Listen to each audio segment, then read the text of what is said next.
Hey, what's up? Thought I would make a update video real fast, and I actually I have finished my letter to my parents, and I'm gonna send it out tomorrow.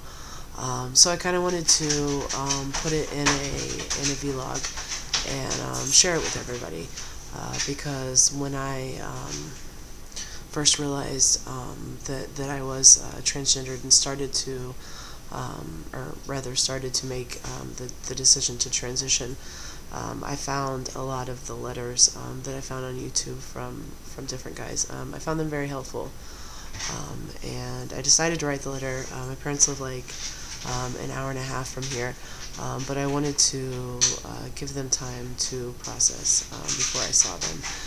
And so if I'm looking down a little bit, it's because I'm trying to read the letter off my computer.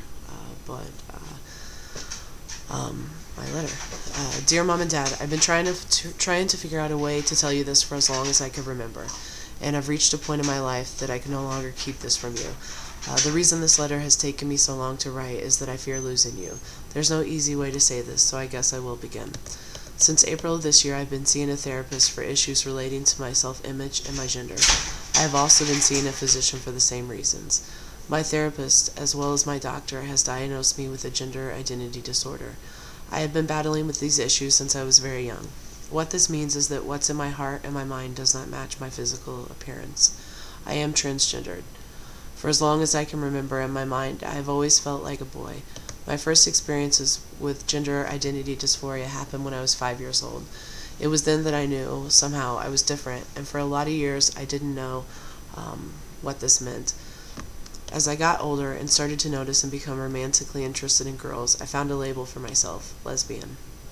For the first time in my life, I have found a community that I could safely be myself in. Even though I was surrounded by people just like me, I thought something was always off. I was 15 when I first learned in detail about transgender people and the medical options that are available for us as transgender people to make what we felt inside match what everyone saw on the outside. This scared me. How could I ever put the ones I love most, my family, through so much heartache and grief? And worst of all, what if they disown me? These questions are a constant in my head and in my heart. I've kept these feelings to myself for a long time. It was an ongoing battle in the effort to suppress the boy inside me. I surrounded myself with gay and lesbian culture. I tried to fit in and live my life in the only compromise I could, which was to live my life as a butch lesbian. Inside I was falling apart. Every time I'm referred to in female pronouns, I feel as if I'm being suffocated. It stings. When I'm referred to in male pronouns, my heart leaps and I feel validated. At times I felt depressed and sometimes suicidal. As I started to grow older, I realized that I had to make this change not only for me, but for those that I love. I don't want to lose myself because I didn't have the courage to be my true self. In April of this year, I began HRT, hormone replacement therapy. I have been taking weekly intramuscular injections of testosterone. This replaces the natural estrogen in my body. This process is called transitioning. Through HRT and body-altering surgeries, I will achieve my truth and I will become the man I have always been inside. I need to make this change for my emotional, mental, and physical well-being.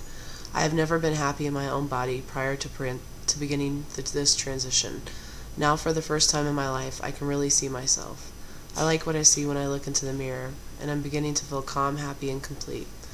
I fully recognize that this may be very shocking for the both of you. There are a few things that I need you to know. This is not anyone's fault. It's not genetic or environmental. No one made me this way. I was born this way. No one knows why, but I believe that it's chromosomal, and in the womb, my body and mind developed in two different directions. This is not your fault, and it's not my fault. Please don't ever think that. Don't look for someone or something to blame. None of this has been or is going to be easy, but be proud of the fact that you raised a damn strong kid that is strong enough and brave enough to handle it. I can no longer live a lie, and I can no longer deny myself the right to be happy and complete. I am so sorry if this hurts you. Next page. Please know that although right now you feel as if you're losing a daughter, I am still the calm yet outspoken, creative, eccentric, and loving child you have known for all these years. My personality will not change, other than already I am happier and more open than I have ever been. It is natural and understandable to mourn the loss of your daughter. and in time, I can only hope that you will celebrate the birth of your son. I fully recognize the struggles and obstacles I will face throughout my transitioning. However, I have a very supportive girlfriend, as well as friends who respect and support my decision to go forward with my transition. I can only hope that one day you will be a part of this support system as well.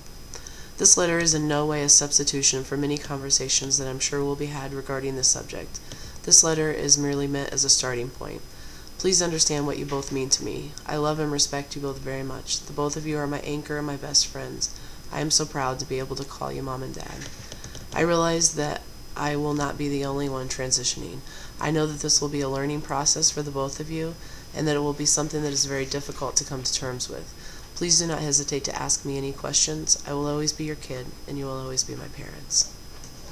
So that's my letter, and I'm going to mail it tomorrow. So yeah, hopefully that goes well. But in other news, I was fired today. Yay. No, really, don't feel bad for me. It's a good thing. So I mentioned before that I work in sales, and it's crunch time. If you don't meet the quota, they're basically just kicking people out. So I was called aside by my boss today, and she said we're going to go ahead and part ways. And I thought I had till the end of the month to finish up getting my closes in, but I guess not. So I was sent down to another department in our office that does like customer service. It's just not sales, but to interview for that position. So I won't know till Monday if I got that job, but I have some other options. So I'm really not too worried about it. Honestly, I was really stressed about it and not knowing from day to day what was going to happen. Sales is tough. It's like that. So, I feel like a huge weight has been lifted, and actually, so it's been an awesome day.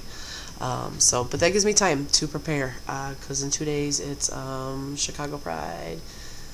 Yeah, but let's see, T changes, 11 weeks and 1 day on testosterone, and if you can see, my dirt stash continues to grow, and then the sideburns are still really long. I don't think my voice has changed. I don't think my voice has changed too much, but hair continues to grow, muscle mass, and all that good stuff, lower growth, all that fun stuff.